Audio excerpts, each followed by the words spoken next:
انتوا بس انت تقول تتفق ان الهدف اوفسايد، احتمال اوفسايد، لان زاويه الرايه انت ما شاء الله التصوير وايد حلو، كنا الدوري الانجليزي يعني واضحه يعني مو منقول مو منقوله بعد قاعد اقول لك يعني بعد منقوله الدوري مهم ومباراه مهمه ودوري على نادي الساحل بعد هذا مش هني خلت تدخلون الحكومه يعني بالمنشآت هذه خلت تدخلون الحكومه، احنا نصفق لهم ونوقف وياهم نقول شغلكم صح. قاعد يسوون الملاعب، وين ملاعب؟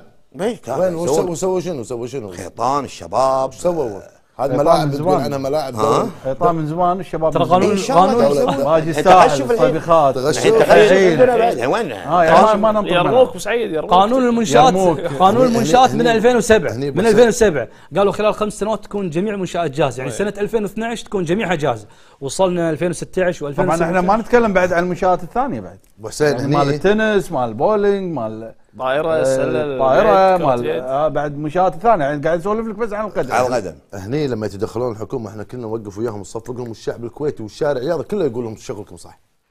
هني يقول هذا هني تفيد الرياضه بالمنشآت بتطوير اللعبه، لكن لما تحطي قوانين ما قوانين شو بتطور اللعبه فيها؟ شو بتفيدنا احنا كرياضيين وفيها؟ غير تصفيه حسابات بين اشخاص معينين.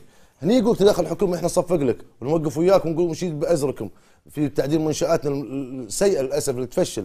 اليوم انا متاكد 1000% ان نادي الكويت تعادل سوء الملعب، لان الكويت واي نادي ثاني ما يقدر يلعب بالملاعب السيئه هذه، مع كل احترامي وتقدير نادي اخواننا نادي الساحل، لكن بلد مثل الكويت ما عندها ملاعب مثل هذه، المفروض يكون افضل من هالشيء. هني يقول هني دور الحكومه تدخل في تطبيق في تعديل منشآتنا الرياضيه.